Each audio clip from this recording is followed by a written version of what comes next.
Hola, muy buenas a todos y bienvenidos a mi canal, Cuenta Books.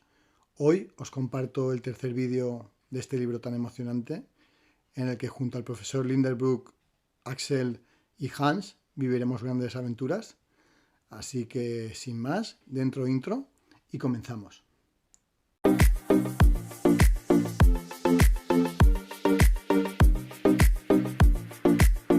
Capítulo 20. En efecto, tuvimos que racionarnos. Nuestra provisión no podía durar más de 3 días. A esta conclusión llegué la misma noche durante la cena, y, enojosa expectativa, teníamos poca esperanza de encontrar algún manantial en aquellos terrenos de la época de transición. Durante toda la jornada siguiente, los interminables arcos de la galería se desplegaron ante nosotros. Caminábamos sin hablar apenas. El mutismo de Hans se nos contagiaba. El camino no subía, por lo menos de forma sensible. A veces incluso parecía inclinarse. Pero esta tendencia, por lo demás poco acentuada, no debía tranquilizar al profesor, ya que la naturaleza de las capas del terreno no se modificaba y el periodo de transición se acentuaba más. La luz eléctrica hacía brillar espléndidamente los esquistos, las calizas y las viejas arsénicas rojizas de las paredes. Se hubiera podido pensar que nos encontrábamos en una excavación abierta en medio del Desnoyser, que dio lugar al nombre de esa especie de terrenos. Magníficos especímenes de mármol revestían las murallas, unas de color gris ágata con vetas blancas caprichosamente acusadas, otras de color encarnado o amarillo moteado de placas rojas.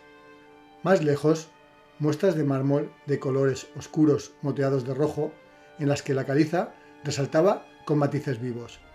La mayor parte de aquellos mármoles mostraban huellas de animales primitivos. Desde el día anterior, la creación nos ofrecía un progreso evidente. En lugar de trilobites rudimentarios, había vestigios ordenados con mayor perfección.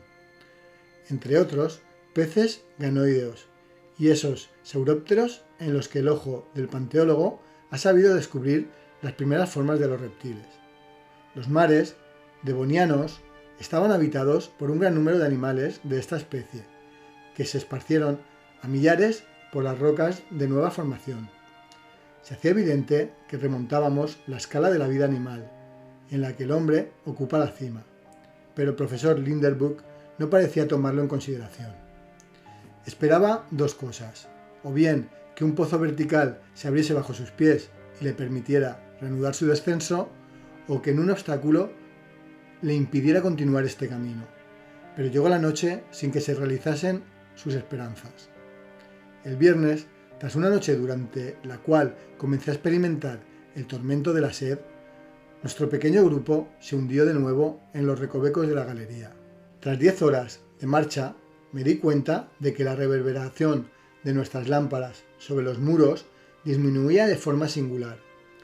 El mármol, el esquisto, la caliza, la arenisca de las murallas dejaban lugar a un revestimiento oscuro y sin brillo, en un tramo en el que el túnel se volvía enormemente estrecho. Me apoyé contra la pared izquierda. Cuando retiré la mano, ésta estaba completamente negra. Miré la pared más de cerca. Nos encontrábamos en plena hullera. «Una mina de carbón», grité. «Una mina sin mineros», respondió mi tío. «¿Quién sabe?» «Yo lo sé», replicó el profesor en tono cortante. «Y estoy seguro de que esta galería, perforada a través de capas de hulla, no ha sido hecha por la mano del hombre. Pero se trate o no de una obra de la naturaleza, me importa poco. Es hora de cenar. Cenemos, pues». Hans preparó algunos alimentos. Apenas pude comer y solo bebí las pocas gotas de agua que correspondían a mi ración. El orde del guía, medio lleno, era todo lo que quedaba para poder apagar la sed de 3 hombres. Tras la comida, mis 2 compañeros se echaron sobre sus mantas y encontraron en el sueño un remedio a sus fatigas. Por mi parte, no pude dormir y pasé la noche contando las horas hasta el amanecer. El sábado, a las 6 de la mañana, volvimos a ponernos en camino. 20 minutos más tarde, llegamos a una vasta excavación. Reconocí entonces que la mano del hombre no podía haber cavado aquella hullera. Las bóvedas habrían estado apuntaladas. y verdaderamente solo se sostenía por un milagro de equilibrio. Aquella especie de caverna tenía 100 pies de ancho por 150 de altura. El terreno había sido violentamente removido por una conmoción subterránea. El macizo terrestre, al ceder ante un potente empuje, se había desencajado, dejando aquel amplio vacío en el que habitantes de la Tierra penetraban por primera vez. Toda la historia del periodo Hullero estaba escrita en aquellas paredes ennegrecidas, y un geólogo hubiera podido seguir con facilidad sus múltiples fases. Las capas de carbón estaban separadas por estratos de arenisca o de arcilla compactos y con aplastados por las capas superiores. En la edad del mundo que precedió a la época secundaria, la Tierra se recubrió de inmensa vegetación debidas a la doble acción del calor tropical y de una humedad persistente. Una atmósfera de vapores envolvía el globo por todas partes, hurtándolo todavía a los rayos del sol. De ahí la conclusión de que las altas temperaturas no provenían de aquel nuevo foco. Incluso puede ser que el astro diurno no estuviera listo todavía para jugar su papel resplandeciente. Los climas no existían todavía, y un calor tórrido se extendía por toda la superficie del globo, igual en el ecuador que en los polos. ¿De dónde procedía? ¿Del interior del globo? A pesar de las teorías del profesor Lindenbrook, un fuego violento se incubaba en las extrañas del esferoide. Su acción se hacía sentir hasta en las últimas capas de la corteza terrestre. Las plantas, privadas de los efluvios beneficiosos del sol, no daban ni flores ni perfumes, pero sus raíces extraían una vida muy fuerte de los terrenos abrasadores de los primeros días. Había pocos árboles, solamente plantas herbáceas, inmensos pastizales, helechos, licopodios, sigilarias, asterofilias, familias raras cuyas especies se contaban en aquel entonces por millares. Pues bien, precisamente a esta exuberante vegetación debe la hulla su origen. La corteza del globo, elástica todavía, obedecía a los movimientos de la masa líquida que arropaba. De ahí las fisuras y los numerosos hundimientos. Las plantas, arrastradas bajo las aguas, se amontonaron poco a poco en masa considerables. Entonces intervino la acción química natural. En el fondo de los mares, las masas vegetales se transformaron primero en turba. Luego, gracias a la influencia de los gases y bajo la fermentación, experimentaron una compleja mineralización. Así se formaron esas inmensas reservas de carbón, que un consumo excesivo debe, a pesar de todo, agotar en menos de 3 siglos, si los pueblos industrializados no toman las precauciones debidas. Me hacía estas reflexiones mientras hacía una estimación de las riquezas hulleras acumuladas en aquella porción del macizo terrestre. Estas, sin duda, no serían jamás descubiertas. La explotación de minas tan remotas exigiría sacrificios demasiado considerables.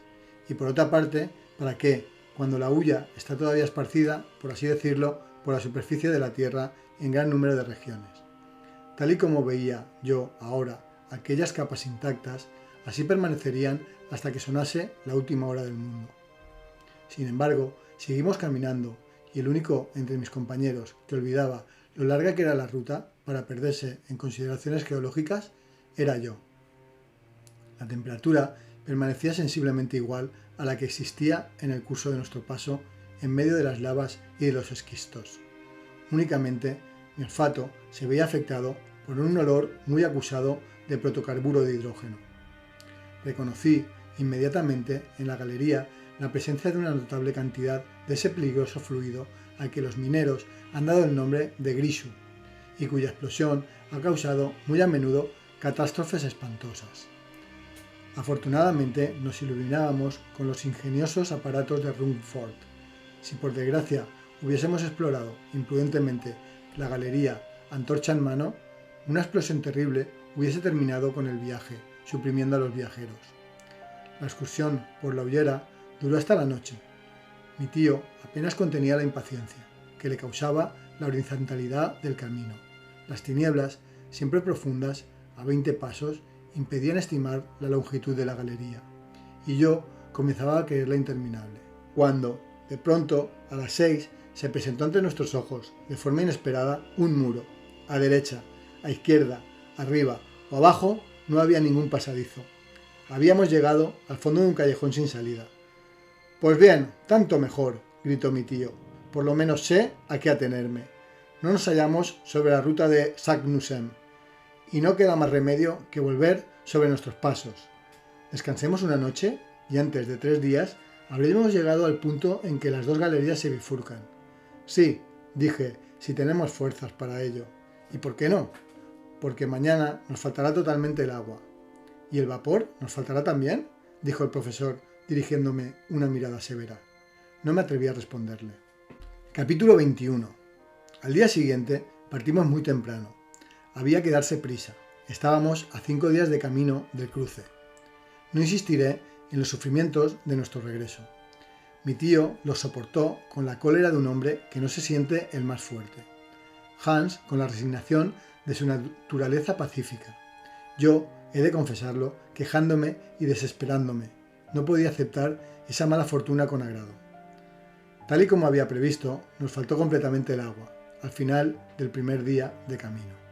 Nuestra provisión líquida se redujo entonces a la ginebra, pero aquel licor infernal quemaba la garganta, y yo no podía ni siquiera soportar su vista.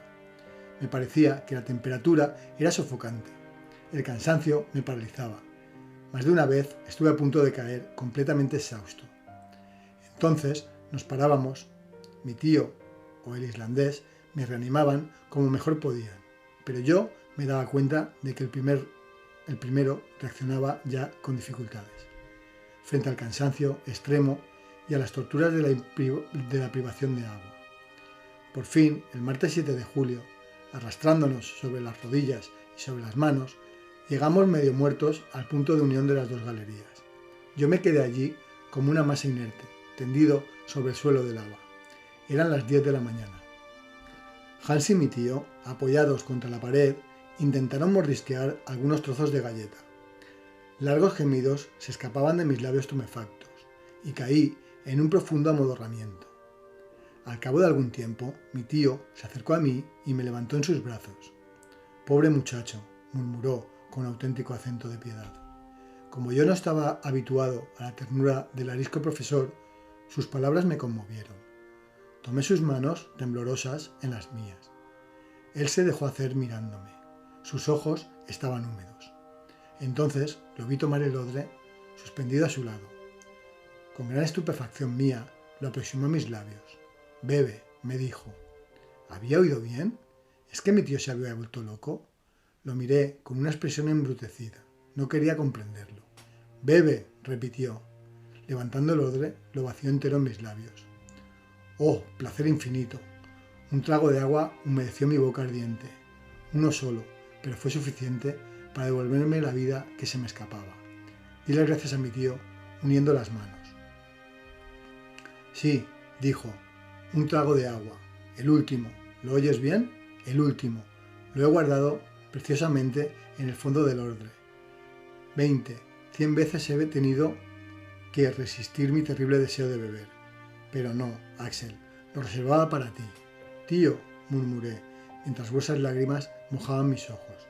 «Sí, pobre muchacho, sabía que a tu llegada a este cruce caerías medio muerto, y he conservado las últimas gotas de agua para reanimarte». «Gracias, gracias», exclamé. Aunque mi sed hubiera sido muy ligeramente aplacada, había recuperado algunas fuerzas. Los músculos de mi garganta, contraídos hasta entonces, se distendían, y la inflamación de mis labios se habían aliviado. Ya podía hablar. «Veamos», dije, «ahora solo nos queda un partido que tomar. No tenemos agua, hay que volver sobre nuestros pasos». Mientras yo hablaba así, mi tío evitaba mirarme. Bajaba la cabeza, sus ojos rehuían los míos. «Hay que volver», grité, «y reemprender el camino del Sneffels. Que Dios nos dé fuerzas para subir hasta la cima del cráter». «¿Volver?», dijo mi tío, como respondiéndose más a sí mismo que a mí. «Sí, volver, y sin perder un instante». En ese momento se produjo un silencio bastante prolongado. «Así pues, Axel», continuó el profesor en un tono extraño, «¿esas pocas gotas de agua no te han devuelto el valor y la energía?» «El valor», Te veo tan abatido como antes y pronunciando aún palabras de desesperación. ¿Con qué clase de hombre tenía que vérmelas y qué proyectos podían formar aún su audaz espíritu? ¿Pero es que no quiere usted renunciar a esta expedición en el momento en que todo indica que puede tener éxito? Jamás. Entonces, ¿tenemos que resignarnos a perecer? No, Axel, no. Vete, no deseo que mueras. Que te acompañe Hans. Déjame solo. ¿Abandonarlo? Déjame, te digo. He emprendido este viaje y lo llevaré a cabo hasta el final, o no regresaré. Vete, Axel, vete. Mi tío hablaba con una gran excitación. Su voz, enternecida durante unos instantes, volvía a ser dura, amenazadora. Luchaba con una energía sombría contra lo imposible. Yo no quería abandonarlo, en el fondo de aquel abismo. Y por otra parte, el instinto de conservación me empujaba a huir de él. El guía seguía en esta escena con su indiferencia habitual. Sin embargo, comprendía lo que ocurría entre sus dos compañeros. Nuestros gestos indicaban con bastante claridad los diferentes caminos a los que cada uno intentaba arrastrar al otro. Pero Hans parecía interesarse muy poco por una cuestión en la que se hallaba en juego su existencia. Listo para partir si se daba la señal de partida, listo para quedarse ante la más leve indicación de su amo. Que no pudiera yo, en aquel instante, hacerme comprender por él. Mis palabras, mis gemidos, mi acento hubieran vencido aquella fría naturaleza. Los peligros que el guía no parecía sospechar se los hubiese hecho comprender y tocar con el dedo. Entre los dos quizás hubiésemos podido convencer al testarudo profesor, y, si hubiera sido necesario, lo habríamos forzado a regresar a las alturas del Sneffels. Me acerqué a Hans, puse mi mano en la suya. No se movió. Le mostré el camino del cráter. Permaneció inmóvil. Mi rostro, adelante, reflejaba todo mi sufrimiento. El islandés movió dulcemente la cabeza y señaló tranquilamente a mi tío. «Master», dijo. «El amo», grité. «No, insensato, él no es dueño de tu vida. Tenemos que huir. Tenemos que arrastrarlo. ¿Me oyes? ¿Me comprendes?» Había agarrado a Hans por el brazo. Quería obligarlo a levantarse. Luchaba con él. Mi tío intervino. «Cálmate, Axel», dijo. «No obtendrás nada de este impasible servidor. Así pues, escucha lo que voy a proponerte». «Escúchame hasta el final», prosiguió el profesor, forzando la voz. «Mientras yacías aquí, sin moverte, he ido a hacer un reconocimiento de la conformación de esta galería. Se hunde directamente en las entrañas del globo y, en pocas horas, nos conducirá al macizo granítico. Allí tendremos que encontrar abundantes manantiales. La naturaleza de la roca así lo indica y el instinto está de acuerdo con la lógica para apoyar mi convicción. Ahora bien, he aquí lo que voy a proponerte. Cuando Colón pidió 3 días a su tripulación para encontrar las nuevas tierras, su tripulación, enferma y espantada, cedió, sin embargo, a su solicitud y descubrieron el nuevo mundo. Yo, el Colón de estas regiones subterráneas, no te pido más que otro día. Si transcurrido ese tiempo no he encontrado el agua que nos hace falta, te juro que regresaremos a la superficie de la tierra. A pesar de mi irritación, estas palabras y el esfuerzo de contención que hacía mi tío para utilizar semejante lenguaje me convencieron. «Pues bien», exclamé, «sea como usted quiere, y que Dios recompense su energía sobrehumana. No tiene más que unas horas para probar suerte. En marcha». Me crucé de brazos mirando a mi tío cara a cara. «La falta de agua», dijo, «es el único obstáculo que se interpone para realizar mis proyectos. En esta galería del este, compuesta de lavas, esquistos y hullas, no hemos encontrado ni una sola molécula líquida. Es posible que tengamos más suerte si seguimos el túnel del oeste». Sacudí la cabeza con aire de profunda incredulidad. Capítulo 22. Reanudamos el descenso, esta vez por la nueva galería. Hans marchaba en cabeza según su costumbre. No habíamos dado ni 100 pasos cuando el profesor, enfocando su lámpara hacia los muros, exclamó: «He aquí los terrenos primitivos. Estamos en el buen camino. Adelante, adelante». Cuando en los primeros días del mundo la Tierra se enfrió, poco a poco, la disminución de su volumen produjo en la corteza dislocaciones, rupturas, contracciones, grietas. El actual corredor era una fisura por la que se derramó en otro tiempo el granito eruptivo. Sus 1000 recovecos formaban un laberinto inextricable a través del suelo primordial. A medida que descendíamos, la sucesión de capas que componían el terreno primitivo aparecía con mayor claridad. La ciencia geológica considera este terreno primitivo como la base de la corteza mineral y ha reconocido que se compone de 3 capas diferentes: los esquistos, el gneiss y la micacita, que reposan sobre esa roca inquebrantable que se llama granito. Ahora bien, jamás mineralogista alguno se había encontrado ante circunstancias tan maravillosas para estudiar la naturaleza en su propio terreno. Lo que la sonda, máquina sin inteligencia y brutal, no podía poner de manifiesto en la superficie del globo acerca de su textura interna, íbamos nosotros a estudiarlo con nuestros propios ojos y a tocarlo con nuestras manos. A través del estrato de esquistos, coloreados de bellos matices verdes, serpenteaban filones metálicos de cobre y magnesio, con leves huellas de platino y de oro. Sin querer, pensaba en esas riquezas escondidas en las entrañas del globo, de las que la ávida humanidad no gozaría jamás. Las conmociones de las primeras épocas enterraron aquellos tesoros a tales profundidades que ni la piqueta ni el pico sabrán arrancar nunca de su tumba. A los esquistos sucedían los gneiss, de estructura estratiforme, notables por la regularidad y el paralelismo de sus capas, y luego las micacitas, dispuestas en grandes láminas, realizadas a la vista por el centello de la mica blanca. La luz de nuestras lámparas, reflejada por las pequeñas facetas de la masa rocosa, entrecruzaba sus rayos sobre todos los ángulos, y yo me imaginaba viajando a través de un diamante hueco en el que los reflejos se quebraban en 1000 resplandores. Hacia las 6, la fiesta de la luz disminuyó sensiblemente, hasta casi apagarse. Las paredes tomaron un tinte cristalizado, pero oscuro. La mica se mezcló más íntimamente con el feldespato y el cuarzo, para formar la roca por excelencia, la piedra más dura entre todas, la que soporta, sin ser aplastada, las 4 capas del terreno del globo. Estábamos empedrados en una inmensa prisión de granito. Eran las 8 de la tarde, seguía faltándonos el agua. Yo sufría terriblemente. Mi tío caminaba delante. No quería pararse. Aguzaba el oído para sorprender el murmullo de algún manantial, pero nada. Sin embargo, mis piernas se negaban a sostenerme. Resistía mis torturas para no obligar a mi tío a hacer una parada. Hubiera sido para él el último golpe de desesperación, ya que estaba terminando la jornada, la última que le pertenecía. Al fin, las fuerzas me abandonaron. Lancé un grito y caí. ¡A mí! ¡Me muero! Mi tío volvió sobre sus pasos. Me observó atentamente, cruzando los brazos. Luego salieron de sus labios estas palabras sordas: todo ha concluido. Un terrible gesto de cólera golpeó por última vez mi mirada y cerré los ojos. Cuando volví a abrirlos, vi a mis 2 compañeros inmóviles y envueltos en sus mantas.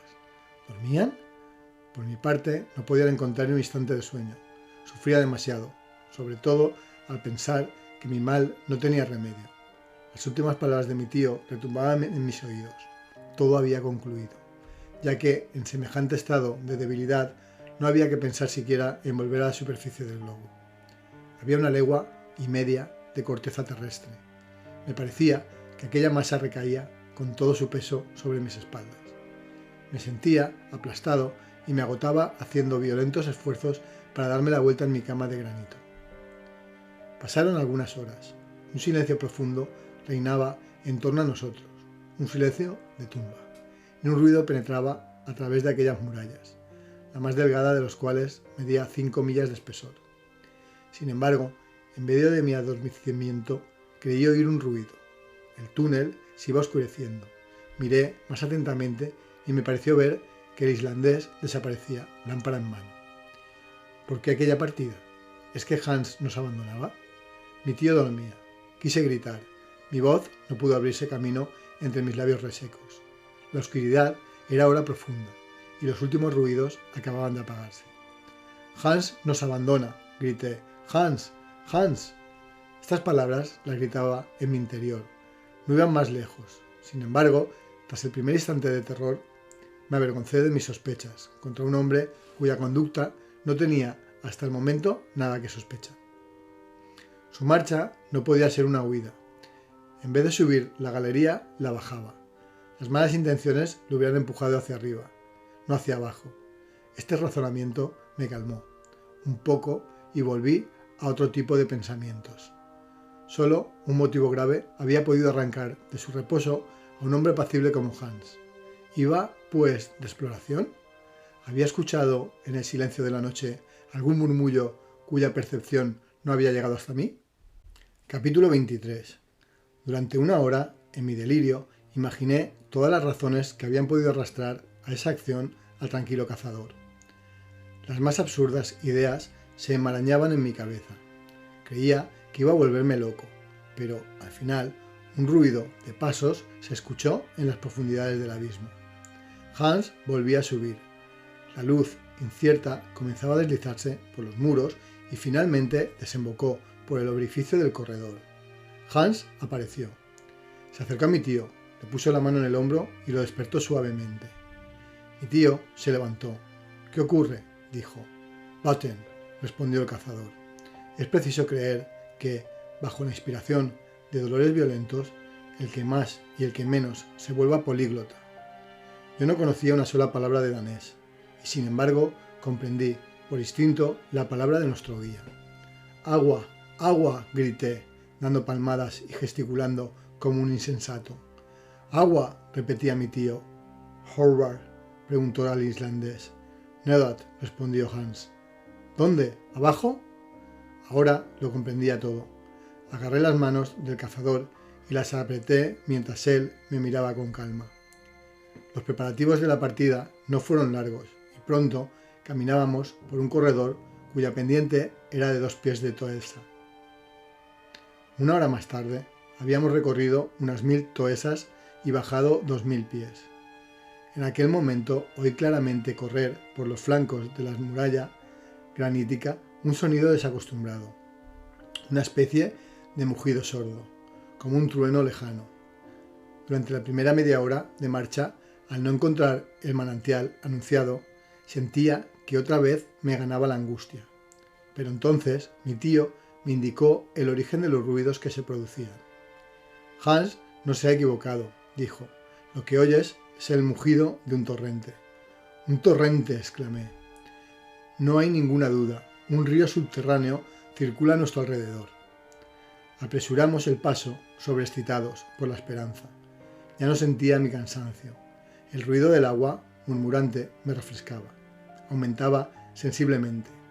El torrente, después de haberse mantenido durante mucho tiempo sobre nuestras cabezas, corría ahora por la pared izquierda, mugiendo y saltando. Yo pasaba con frecuencia la mano por la roca, esperando encontrar rastros de rezumamiento o de humedad, pero en vano. Transcurrió otra media hora. Recorrimos otra media legua.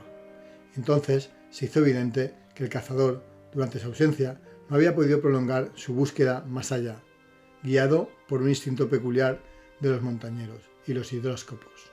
Olió el torrente a través de la roca, pero ciertamente no llegó a ver el preciado líquido. No había apagado su sed en él. Pronto pudimos incluso constatar que, si continuábamos nuestro camino, nos alejaríamos de la corriente, cuyo murmullo tendía a disminuir. Retrocedimos. Hans se paró en el lugar preciso en el que el torrente parecía más cercano.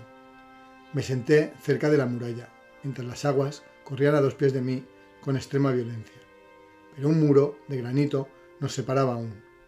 Sin reflexionar, sin preguntar si existía algún medio para llegar al agua, me dejé llevar por un principio de desesperación.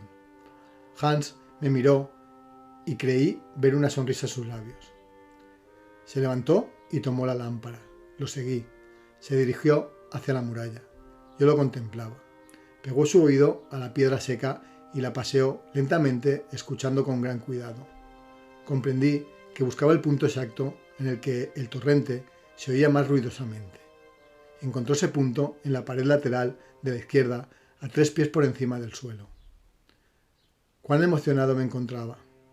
no osaba adivinar lo que quería hacer el cazador, pero fue necesario comprenderlo y aplaudirlo y acuciarlo con mis caricias, cuando lo vi agarrar su pico para atacar la propia roca. ¡Salvados!, grité.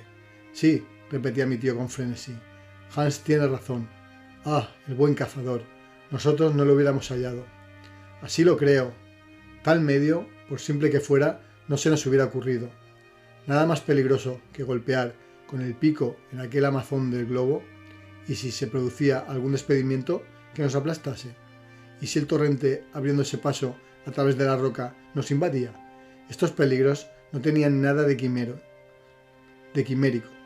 pero en esos momentos el temor de desplazamientos o de inundaciones no podía detenernos, y nuestra sed era tan intensa que, para apagarla, hubiéramos cavado en el propio lecho del océano. Hans puso manos a la obra, que ni mi tío ni yo hubiésemos podido llevar a cabo. Nuestra mano, guiada por la impaciencia, hubiese hecho volar la roca en pedazos bajo sus golpes precipitados. El guía, por el contrario, tranquilo y moderado, desgastó poco a poco la roca con una serie de ligeros golpes repetidos, perforando una abertura de 6 pulgadas de ancho. Yo oía acrecentarse el ruido del torrente y creía sentir ya el agua biechora salpicar mis labios. Pronto el pico se hundió 2 pies en la muralla de granito. El trabajo se prolongaba desde hacía más de una hora. Yo me retorcía de impaciencia. Mi tío quería emplear los grandes remedios. Capítulo 25. El domingo por la mañana me desperté, pues, sin la preocupación habitual de una partida inmediata, y aunque fuese en el más profundo de los abismos, no dejaba de resultar agradable. Por otro lado, ya nos habíamos habituado a esta existencia de trogloditas. Yo ni siquiera pensaba en el sol, las estrellas, la luna, los árboles, las casas, las ciudades, en todas esas superfluidades terrestres de las que el ser sublunar ha hecho una necesidad. En nuestra calidad de fósiles vivientes, desdeñábamos todas esas inútiles maravillas. La gruta formaba una amplia sala. Sobre su suelo, granítico, corría suavemente nuestro fiel arroyo.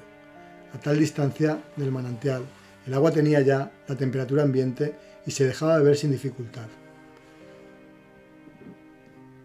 Después de almorzar, el profesor quiso consagrar algunas horas a poner en orden sus notas cotidianas. Primero voy a hacer algunos cálculos para señalar exactamente nuestra situación. Quiero poder trazar al regreso un mapa de nuestro viaje, una especie de sección vertical del globo, que reflejará el perfil de la expedición. Será muy interesante, tío, pero ¿tendrán sus observaciones el suficiente grado de precisión? Sí, he anotado con cuidado los ángulos y las pendientes. Estoy seguro de no equivocarme. Veamos, en primer lugar, dónde nos encontramos.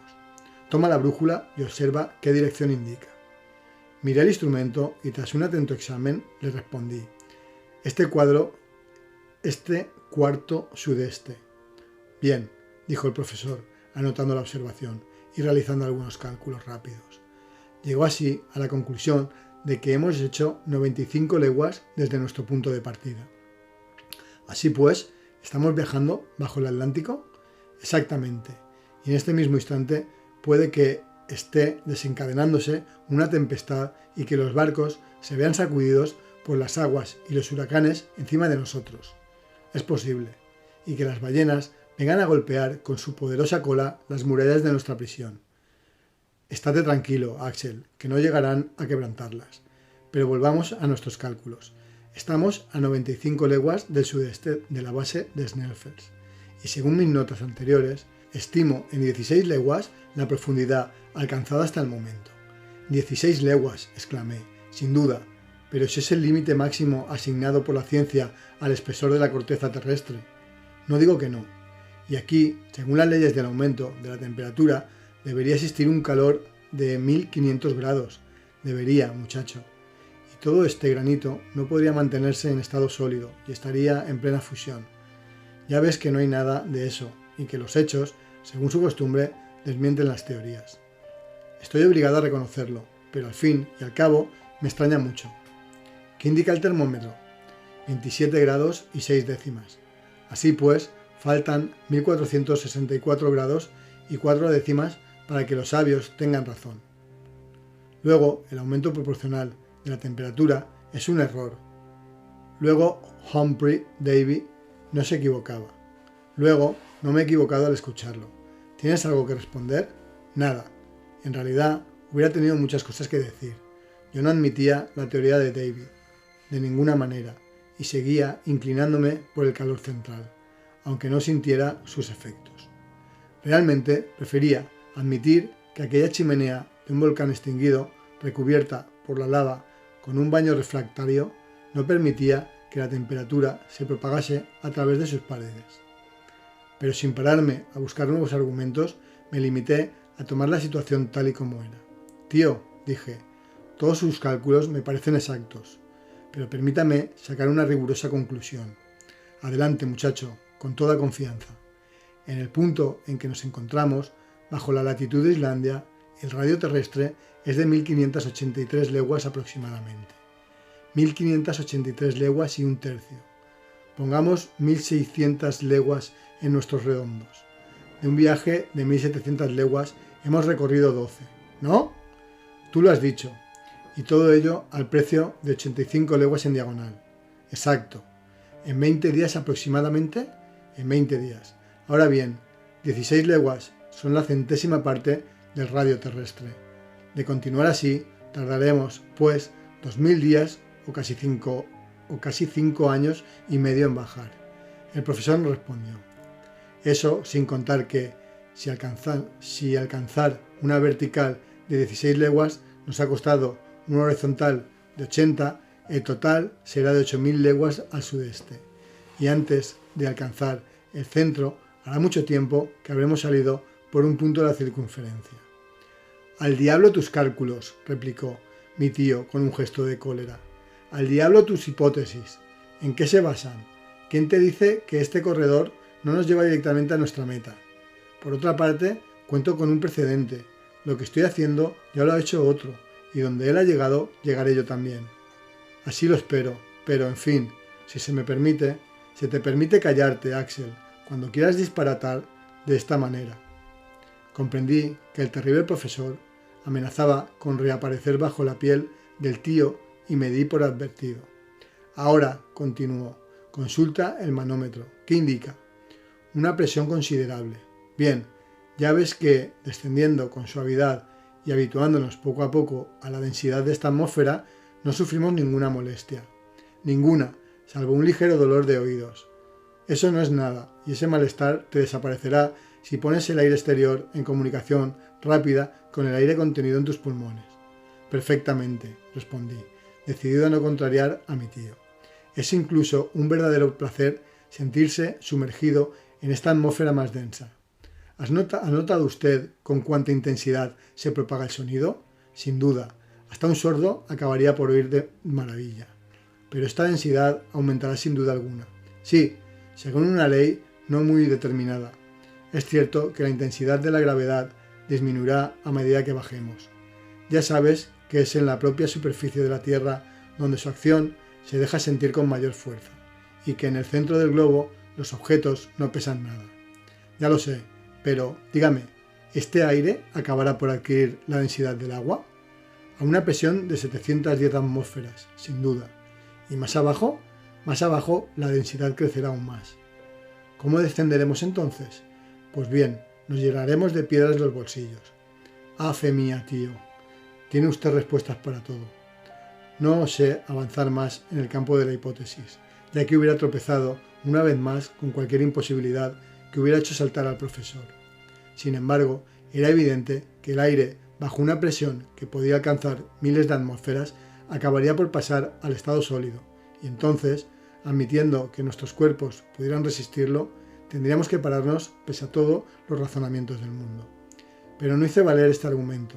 Mi tío me habría replicado con su eterno Sagnussen, precedente sin valor, ya que, aun dado por probado el viaje del sabio islandés, la respuesta era bien simple. En el siglo XVI, ni el barómetro ni el manómetro habían sido inventados. Así pues, ¿cómo había podido Sagnussen determinar su llegada al centro del globo. Guardé esta objeción para mí y esperé los acontecimientos. Pasamos el resto del día haciendo cálculos y conversando. Mantuve siempre la misma opinión que el profesor Lindenbrock y envidiaba la perfecta indiferencia de Hans, quien, sin buscar ni los efectos ni las causas, iba ciegamente donde lo llevaba el destino. Capítulo 26. Hay que reconocer que hasta aquí las cosas marchaban bien, y hubiese sido injusto, por mi parte, quejarme.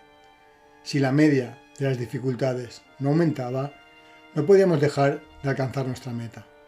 ¡Qué gloria entonces! Había llegado a un punto en que razonaba a lo Lindenbrock. En serio, ¿se debería ello al extraño ambiente en que vivía? Es posible. Durante algunos días, pendientes más pronunciadas, algunas de ellas incluso de una verticalidad terrorífica, nos adentraron profundamente en el macizo interno. Hubo días en que hicimos de legua y media a 2 leguas hacia el centro. Descensos peligrosos, durante los cuales la destreza de Hans y su maravillosa sangre fría nos fueron muy útiles. Aquel islandés, impasible, se consagraba a su tarea con la más incomprensible naturalidad, y gracias a él fue franqueado más de un mal paso, del que no hubiéramos podido salir solos. Su mutismo, por ejemplo, aumentaba de día en día. Creo, incluso, que se iba apoderando de nosotros. Los objetos exteriores tienen una influencia real sobre el cerebro. El que se encierra entre 4 paredes acaba por perder la facultad de asociar las ideas y las palabras. ¿Cuántos presos celulares se han vuelto imbéciles, si no locos, por falta de ejercicio de sus facultades mentales? Durante las 2 semanas que siguieron a nuestra última conversación, no se produjo ningún incidente digno de ser mencionado. Solo encuentro en mi memoria, y no sin razón, un acontecimiento de extrema gravedad. Me hubiera sido difícil olvidar el más mínimo detalle. El 7 de agosto, nuestros sucesivos descensos no habían llevado a una profundidad de 30 leguas. Es decir, que había sobre nuestras cabezas 30 leguas de roca, de océanos, de continentes y de ciudades. Debíamos estar entonces a unas 200 leguas de Islandia. Aquel día, el túnel seguía un plano poco inclinado. Yo caminaba delante, mi tío llevaba uno de los aparatos de Ruhmkorff y yo el otro. Iba examinando las capas de granito. De pronto, al volverme, me di cuenta de que estaba solo. Bueno, pensé, he andado muy deprisa o bien Hans y mi tío se han parado en el camino. Vamos, hay que unirse a ellos. Afortunadamente, el camino no sube sensiblemente. Volví sobre mis pasos. Anduve durante un cuarto de hora. Miré, nadie. Llamé, ninguna respuesta. Mi voz se perdió en medio de los ecos cavernosos, que ella despertó de pronto. Empecé a sentirme inquieto. Un escalofrío me recorrió por todo el cuerpo. Un poco de calma, dije en voz alta. Estoy seguro de volver a encontrar a mis compañeros. No hay 2 caminos. Yo iba adelante, volvamos atrás. Subí durante media hora. Escuché si me dirigían alguna llamada, que en aquella atmósfera tan densa podía llegar desde lejos. Un silencio extraordinario reinaba en la inmensa galería. Me paré. No podía creer en mi aislamiento. Aceptaba estar extraviado, no perdido. Extraviado, vuelves a orientarte. Veamos, repetía, puesto que no hay más que un camino, puesto que ellos lo siguen, tengo que encontrarlos. Bastará con subir un poco más, a menos que, al no verme y olvidando que iba delante de ellos, hayan tenido la idea de volver atrás. Pues bien, incluso en ese caso, dándome un poco de prisa, los encontraré. Es evidente. Me repetía estas últimas palabras como un hombre que no está del todo convencido. Por otro lado, para asociar estas ideas tan simples y reunirlas en forma de razonamiento, tuve que emplear largo tiempo. Entonces me asaltó la duda. ¿Realmente iba yo delante? ¿Seguro? Hans me seguía precediendo a mi tío. Incluso se había parado durante algunos instantes para volver a atar el equipo a su espalda. Ese detalle me volvió a la mente. Debió de ser en aquel momento cuando continué mi camino. Por otra parte, pensaba, tengo un medio seguro para no perderme, un hilo para guiarme en este laberinto y que no puede romperse, mi fiel arroyo. No tengo más que remontar su corriente y por fuerza encontraré el rastro de mis compañeros. Este razonamiento me reanimó bastante y tomé la resolución de volver a ponerme en marcha sin perder un instante. Capítulo 28. Cuando volví a la vida, mi rostro estaba mojado, pero mojado de lágrimas.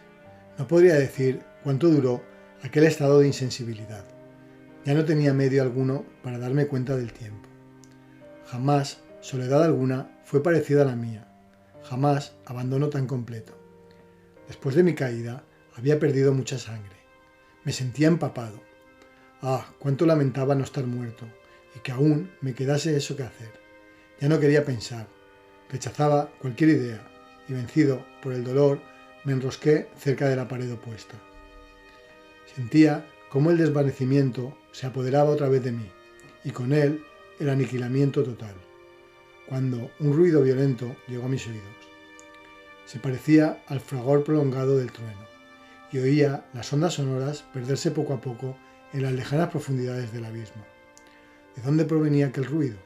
Sin duda, de algún fenómeno que sucedía en el seno del macizo terrestre. La explosión de un gas o la caída de algún potente cimiento del globo.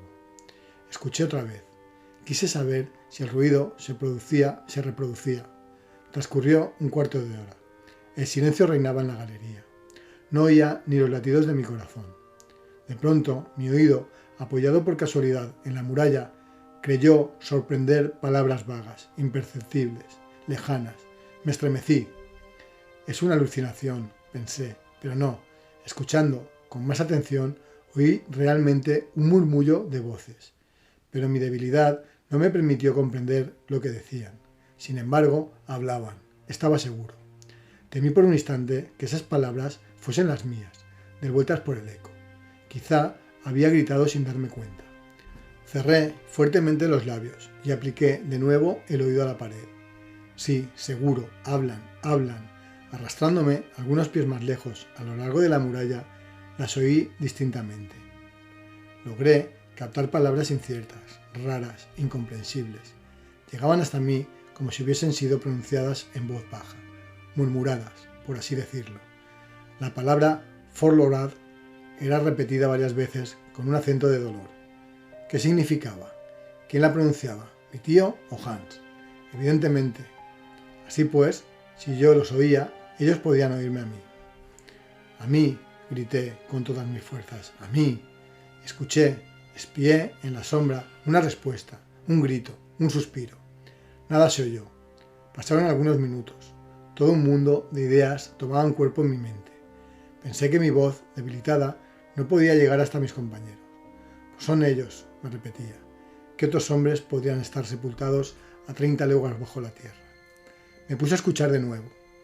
Moviendo mi oído por la pared, encontré unos puntos matemáticos en el que las voces parecían alcanzar su máxima intensidad. La palabra Folorad llegó nuevamente a mi oído. Luego, aquel fragor de trueno que me había sacado de mi sopor. No, me dije, no. No es a través del macizo como se oyen esas voces. La pared es de granito y no permitiría que la más fuerte detonación la traspasase. Ese ruido llega por la galería misma. Tiene que haber aquí un efecto acústico muy especial. Escuché nuevamente y esta vez sí. Esta vez escuché mi nombre claramente, lanzado a través del espacio. Era mi tío quien lo pronunciaba. Charlaba con el guía y la palabra Forland era una palabra danesa. Entonces lo comprendí todo. Para hacerme oír tenía que hablar precisamente a lo largo de aquella muralla, que servía para conducir mi voz con el hilo como el hilo conduce a la electricidad. Pero no tenía tiempo que perder. Con que mis compañeros se alejasen unos pasos, el fenómeno acústico se habría destruido. Me acerqué, pues, a la muralla, y lo más claramente que pude, pronuncié las siguientes palabras. ¡Tío Lindelbrock! Esperé con la más viva ansiedad. El sonido no tiene una extrema rapidez.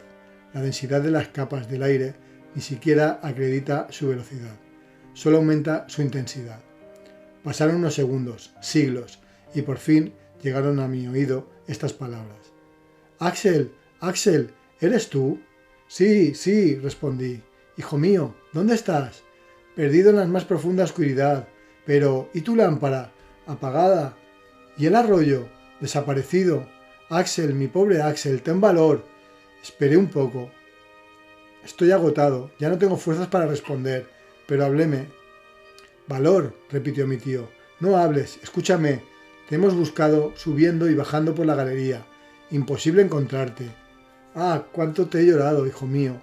Al fin, suponiendo que estabas siguiendo el camino de Hans Bax, hemos vuelto a bajar disparando los fusiles. Ahora, si nuestras voces pueden oírse, puro efecto de acústica. Nuestras manos no pueden tocarse. Pero no te desesperes, Axel. Ya es algo poder escucharnos.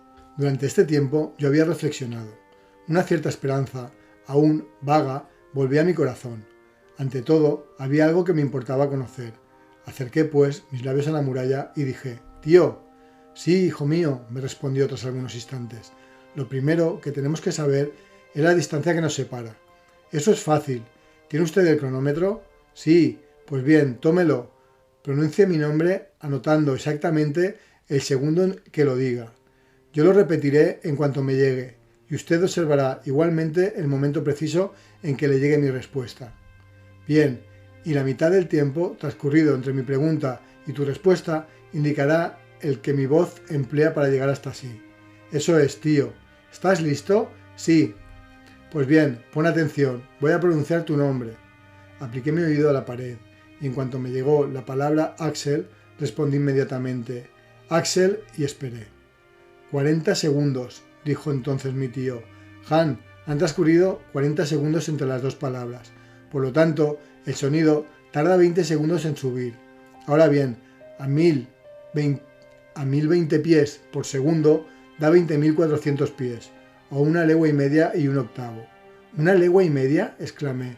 «Esa distancia se salva, Axel. Pero hay que subir o bajar».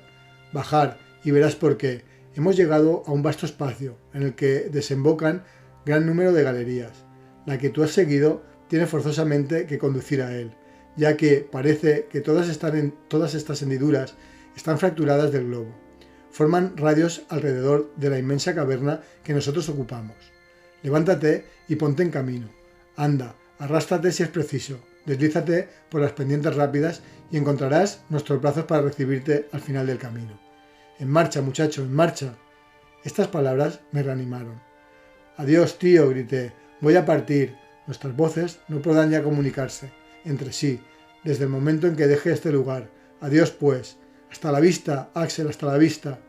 Tales fueron las últimas palabras que oí. Esta sorprendente conversación, mantenida a través de la masa terrestre e intercambiada a más de 1 legua de distancia, acabó con estas palabras de esperanza. Elevé una plegaria de agradecimiento a Dios por haberme conducido a través de aquellas tenebrosas inmensidades al único punto quizá en el que la voz de mis compañeros podía llegar hasta mí.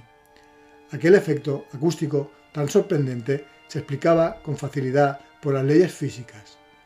Provenía de la forma del corredor y de la conductibilidad de la roca. Hay muchos ejemplos de esta propagación de sonidos no perceptibles en los espacios intermedios. Recuerdo que en varios lugares ha sido observado este fenómeno, entre otros en la galería interior de la Catedral de San Pablo, en Londres, y sobre todo en medio de esas curiosas cavernas de Sicilia, las Latomias, situadas cerca de Siracusa, de las cuales las más maravillosas en su género es conocida con el nombre de Oreja de Dionisio. Estos recuerdos me vinieron a la mente y vi claramente que si la voz de mi tío llegaba hasta mí, no existía ningún obstáculo entre nosotros. Siguiendo el camino del sonido, lógicamente debía llegar como él si las fuerzas no me traicionaban. Me levanté, pues. Más que andar, me arrastraba. La pendiente era bastante pronunciada. Me dejé resbalar. Pronto la velocidad de mi descenso aumentó en una proporción espantosa y amenazaba asemejarse a una caída. Ya no tenía fuerzas para detenerme. De pronto me faltó el terreno bajo los pies. Me sentí rodar rebotando en las asperezas de una galería vertical, un verdadero pozo. Mi cabeza chocó contra una aguda roca y perdí el conocimiento. Capítulo 29. Cuando volví en mí, me encontraba en penumbra, tendido sobre gruesas mantas. Mi tío me velaba, espiando en mi rostro un resto de existencia. A mi primer suspiro me tomó la mano. A mi primera mirada lanzó un grito de alegría. «¡Vive! ¡Vive!», exclamó. «Sí», respondí con voz débil. «Hijo mío, dijo mi tío, apretándome contra su pecho. Te has salvado.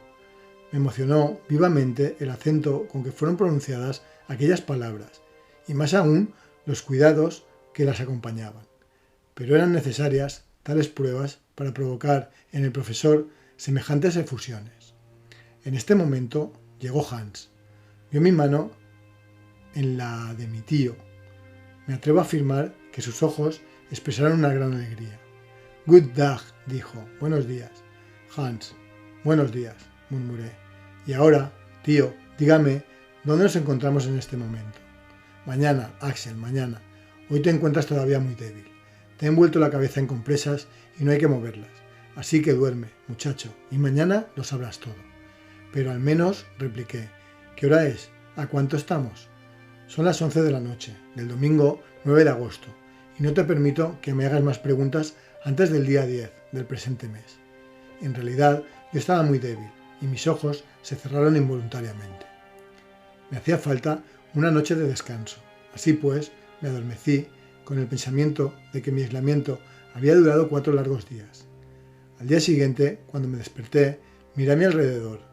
Mi cama, hecha con todas las mantas de viaje, se encontraba instalada en una gruta encantadora, ornada de magníficas estalagmitas y cuyo suelo estaba cubierto de una fina arena. Reinaba una semioscuridad. Ninguna antorcha, ninguna lámpara estaba encendida, y sin embargo, cierta claridad inexplicable llegaba de fuera, penetrando por una estrecha abertura de la gruta. También escuché un murmullo vago e indefinido, semejante al gemido de las olas que rompen sobre la playa, y de vez en cuando los silbidos de la brisa. Me pregunté si estaba bien despierto, si soñaba aún, si mi cerebro, hendido en mi caída, no percibía ruidos puramente imaginarios. Sin embargo, ni mis ojos ni mis oídos podían equivocarse hasta ese punto.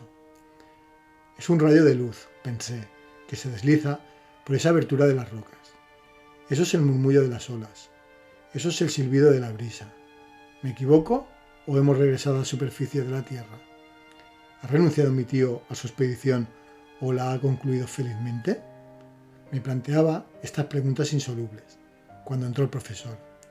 Buenos días, Axel, dijo alegremente. Apostaría cualquier cosa a que te encuentras bien. Pues sí, dije incorporándome sobre las mantas. Así debía ser, ya que has dormido tranquilamente. Hans y yo te hemos velado por turnos y hemos visto cómo tu curación hacía sensibles progresos. En efecto, me siento revigorizado y la prueba es que haré los honores al desayuno que quieras servirme. Comerás, muchacho, ya no tienes fiebre. Hans ha frotado tus heridas con no sé qué ungüento cuyo secreto poseen los islandeses y han cicatrizado de maravilla. Es un gran hombre nuestro cazador. Sin dejar de hablar, mi tío preparaba algunos alimentos que yo devoraba a pesar de sus recomendaciones. Durante ese tiempo lo abrumé a preguntas, a las que se apresuró a responder. Entonces me enteré de que mi caída providencial me había llevado precisamente al extremo de una galería casi perpendicular. Como llegué en medio de un torrente de piedras, la menor de las cuales hubiera bastado para aplastarme, había que concluir que una parte del macizo había resbalado conmigo. Este espantoso vehículo me transportó así hasta los brazos de mi tío, en los que caí ensangrentado e inanimado. Verdaderamente, me dijo, es asombroso que no te hayas matado 1000 veces. Pero por Dios, no nos separemos más, porque corremos el riesgo de no volver a encontrarnos nunca. No nos separaremos más. Luego, el viaje no ha terminado. Abrí unos grandes ojos extrañados, lo que provocó inmediatamente esta pregunta.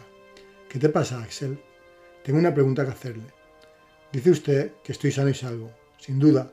¿Tengo todos los miembros intactos? Seguro. ¿Y mi cabeza? Tu cabeza, salvo algunas contusiones, está perfectamente en su sitio, encima de tus hombros. Pues bien, me temo que mi cerebro se ha perturbado. ¿Perturbado? Sí. ¿No hemos vuelto a la superficie del globo? Desde luego que no. Entonces tengo que estar loco, pues veo la luz del día, oigo el ruido del viento que sopla y del mar que rompe. Ah, no es más que eso. ¿Querrá usted explicarme? No te explicaré nada porque es inexplicable, pero verás y comprenderás que la ciencia geológica no ha dicho aún su última palabra. Salgamos, pues, exclamé, levantándome bruscamente. No, Axel, no. El aire libre podría sentarte mal.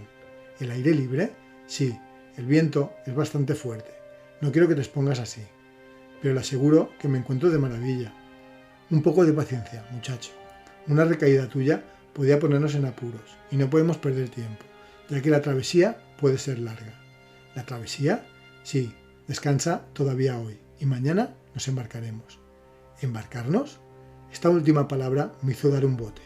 Vaya, embarcarnos. ¿Es que teníamos un río, un lago, un mar a nuestra disposición? ¿Habría alguna embarcación fondeada en algún puerto interior? Mi curiosidad se excitó en grado sumo. Mi tío intentó retenerme en vano. Cuando vio que mi impaciencia me haría más daño que la satisfacción de mis deseos, cedió. Me vestí rápidamente para mayor precaución. Me envolví en una de las mantas y salí de la gruta. Capítulo 30. Al principio no vi nada. Mis ojos, desacostumbrados a la luz, se cerraron bruscamente. Cuando pude abrirlos de nuevo, me quedé más estupefacto que maravillado. «El mar», exclamé. «Sí», respondió mi tío, «el mar Lindenbrock, y quiero creer que ningún navegante me disputará el honor de haberlo descubierto y el derecho a darle mi nombre». Una inmensa capa de agua, el comienzo de un lago o de un océano, se extendía hasta más allá de los límites de la vista. La orilla, ampliamente abierta, ofrecía a las últimas ondulaciones de las olas una arena fina, dorada, sembrada de esas pequeñas conchas en las que vivieron los primeros seres de la creación. Las olas rompían con ese sonoro murmullo particular en los espacios cerrados e inmensos. Un viento moderado levantaba con su soplo una ligera espuma, y algunas salpicaduras me llegaron al rostro. Sobre la playa, ligeramente inclinada, unas 100 esas del límite de las olas, venían a morir los contrafuertes de enormes rocas que subían ensanchándose y perdiéndose a una altura inconmensurable. Algunas de ellas, rasgando la línea de la orilla con su aguda arista, formaban cabos y promontorios roídos por el diente de la resaca. Más lejos, la mirada podía seguir su masa claramente perfilada sobre el fondo brumoso del horizonte. Era un verdadero océano, con el mismo contorno caprichoso de las orillas terrestres, pero desierto y con un aspecto salvaje. Mis ojos podían pasearse a lo lejos por el mar, ya que una luz especial iluminaba los más mínimos detalles. No la luz del sol, con sus haces resplandecientes, y la irradiación espléndida de sus rayos, ni el pálido y vago resplandor del astro de la noche, que no es más que una reflexión sin calor. No, la potencia luminosa de aquella luz, su difusión temblorosa, su blancura clara y seca, su temperatura poco elevada, su brillo superior en realidad al de la luna, acusaban evidentemente un origen eléctrico. Era como una aurora boreal, un fenómeno cósmico continuo, que llenaba aquella caverna capaz de contener un océano.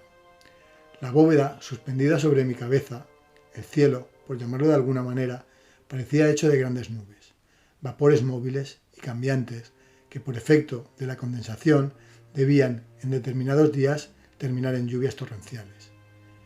Hubiera creído que, bajo una presión tan fuerte de la atmósfera, la evaporización del agua no podía producirse y, sin embargo, por una razón física que se me escapaba, habían grandes nubarrones extendidos en el aire.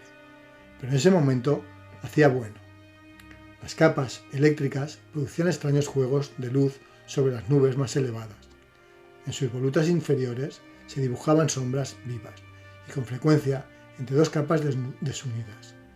Un rayo se deslizaba hasta nosotros con notable intensidad, pero no era el sol, ya que a su luz le faltaba el calor.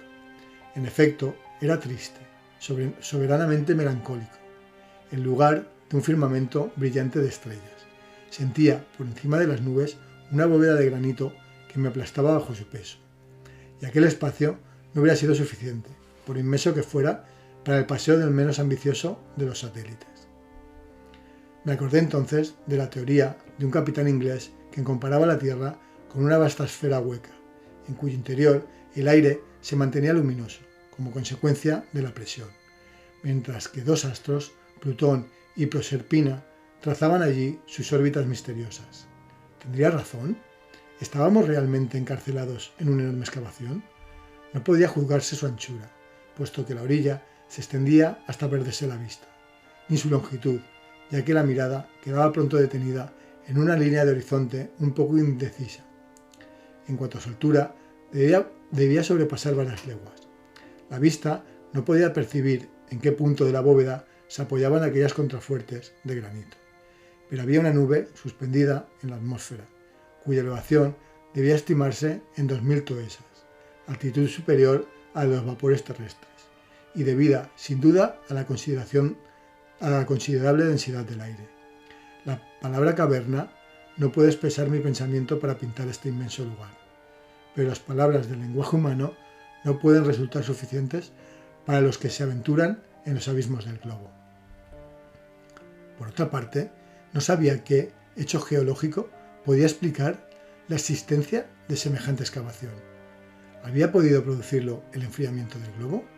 Yo conocía, por los relatos de algunos viajeros, ciertas cavernas célebres, pero ninguna tenía tales dimensiones. Si la gruta de Guachara, en Colombia, visitada por Humboldt, no había revelado el secreto de su profundidad al sabio que hizo un reconocimiento de ella por espacio de 2500 pies, verosímilmente no se extendía mucho más allá. La inmensa caverna del Mamut en Kentucky ofrecía también proporciones gigantescas, puesto que su bóveda se elevaba a 500 pies por encima de un lago insondable, y ciertos viajeros la recorrieron durante más de 10 leguas sin encontrar su fin. Pero, ¿qué eran esas cavidades al lado de la que yo admiraba entonces, con su cielo de vapores, sus irradiaciones eléctricas y un vasto mar encerrado entre sus flancos? Mi imaginación se sentía impotente ante aquella inmensidad. Contemplaba todas esas maravillas en silencio. Me faltaban las palabras para expresar mis sensaciones. Creía asistir en algún lejano planeta, Urano o Neptuno, a fenómenos de los que mi naturaleza terrestrial no tenía consciencia. Para sensaciones nuevas hacían falta palabras nuevas, y mi imaginación no me las proporcionaba. Miraba, pensaba, admiraba todo con una enorme estupefacción mezclada con cierta cantidad de espanto. Lo imprevisto de aquel espectáculo había llegado a mi rostro los colores de la salud. Mi tratamiento consistía en el asombro, y mi cura se realizaba por medio de esta nueva terapia. Por otra parte, la viveza de un aire muy denso me reanimaba al suministrar más oxígeno a mis pulmones. Se comprenderá, sin esfuerzo, que tras un encarcelamiento de 47 días en una estrecha galería, era un gozo infinito aspirar a aquella brisa cargada de húmedas emanaciones salinas. Tampoco tuve que arrepentirme de haber salido de mi oscura gruta. Mi tío, hecho ya a tales maravillas, no mostraba extrañeza. ¿Te sientes con fuerzas para pasear un poco?, me preguntó. Sí, desde luego, respondí. Nada me resultaría más agradable. Pues bien, apóyate en mi brazo, Axel, y sigamos las sinuosidades de la orilla. Acepté con diligencia y empezamos a costear el nuevo océano. A la izquierda, unas rocas abruptas, amontonadas unas sobre otras, formaban una acumulación titánica de efectos prodigiosos. Por sus flancos caían numerosas cascadas que se deslizaban en capas límpidas y estrepitosas. Algunos vapores ligeros, saltando de roca en roca, marcaban los lugares de los manantiales calientes, y los arroyos fluían suavemente hacia la cuenca común, buscando en las pendientes la ocasión para murmurar más agradablemente. Entre estos arroyos reconocí a nuestro fiel compañero de camino, el Hans Bach, que venía a perderse tranquilamente en el mar, como si no hubiese hecho otra cosa desde el comienzo del mundo. En adelante lo echaremos de menos, dije con un suspiro. Va, respondió el profesor, él u otro, ¿qué importa? Encontré la respuesta un poco ingrata, pero en ese momento me llamó la atención un espectáculo inesperado. A 500 pasos, a la vuelta de un alto promontorio, un bosque alto, tupido, espeso, apareció ante nuestros ojos. Estaba compuesto por árboles de una altura mediana, tallados en forma de sombrías regulares, de contornos netos y geométricos.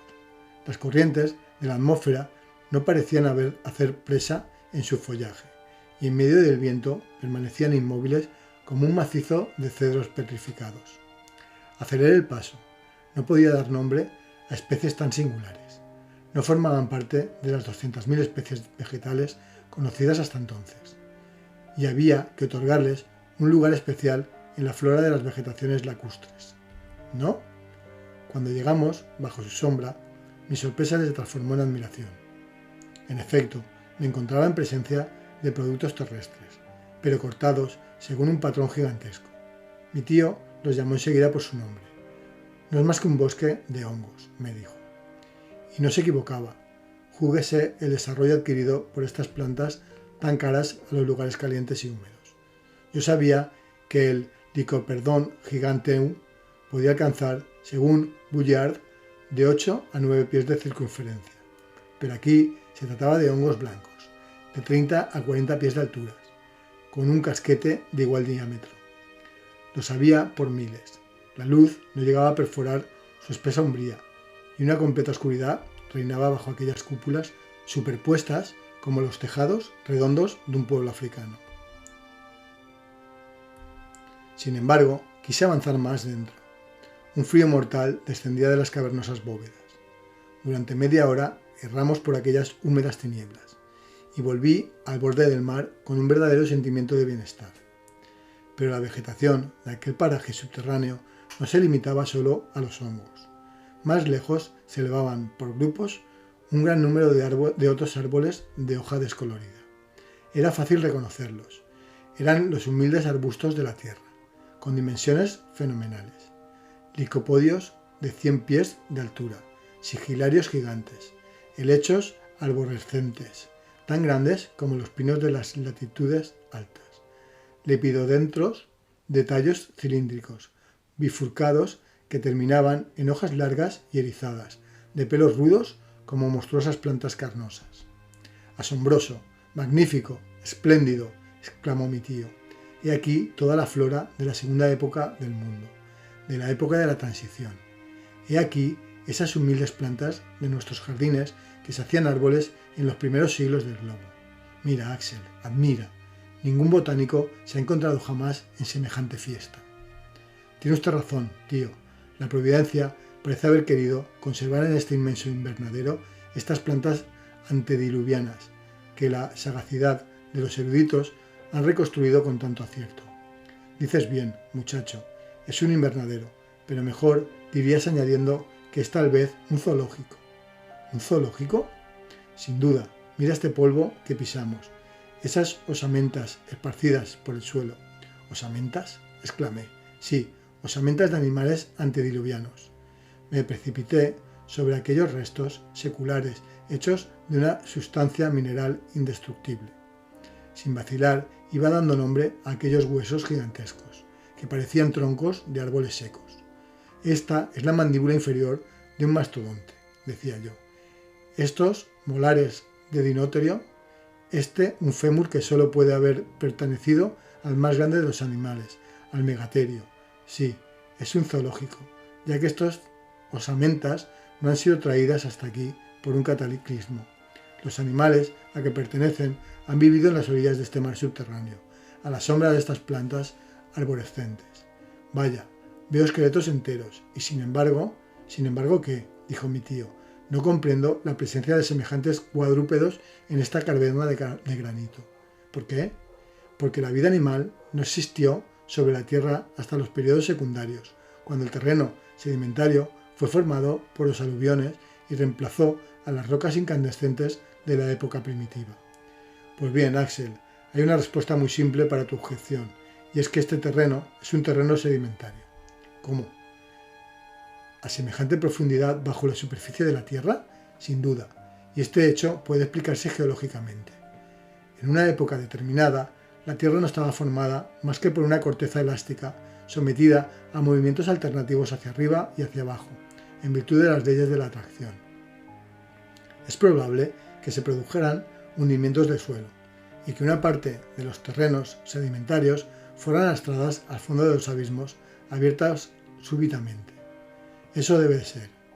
Pero si en estas regiones subterráneas han vivido animales antediluvianos, ¿Quién nos dice que algunos de esos monstruos no andan aún en medio de estos bosques sombríos o detrás de esas rocas escarpadas? Ante esta idea, escuadriñaba, no sin miedo, los diversos puntos del horizonte, pero ningún ser viviente apareció por aquellas orillas desiertas. Estaba un poco cansado. Me senté en el extremo de un promontorio, al pie del cual las olas rompían con estrépito. Desde allí, mi mirada abarcaba toda la bahía, formada por una escotadura de la costa. Al fondo había un pequeño puerto, colocado entre las rocas piramidales. Sus aguas, tranquilas, dormían al abrigo del viento. Un brick barca y 2 o 3 goletas hubieran podido fondear a gusto. Casi esperaba ver algún navío partir a velas desplegadas y adentrarse en el mar bajo la brisa del sur. Pero esta ilusión se disipó rápidamente. Éramos las únicas criaturas vivientes en aquel mundo subterráneo. En ciertos momentos en que el viento se calmaba, un silencio más profundo que los silencios del desierto caía sobre las rocas áridas y pesaba sobre la superficie del océano. Yo intentaba entonces atravesar las brumas lejanas, desgarrar las cortinas echadas sobre el fondo misterioso del horizonte. ¿Cuántas preguntas no se agolpaban a mis labios? ¿Dónde terminaba aquel mar? ¿A dónde conducía? ¿Podríamos llegar a la orilla opuesta alguna vez? Mi tío, por su parte, no tenía ninguna duda. Yo lo deseaba y lo temía a la vez. Después de transcurrir una hora en la contemplación de aquel espectáculo maravilloso, volvimos a tomar el camino de la playa para regresar a la gruta. Y bajo el imperio de los más extraños pensamientos, me dormí con un profundo sueño. Bueno chicos, espero que os haya gustado y tengáis ganas de continuar con la historia. Si es así, os agradecería muchísimo que le dierais a la campanita y os suscribierais, ya que eso me da muchos ánimos para continuar. Y nos vemos pronto. Adiós.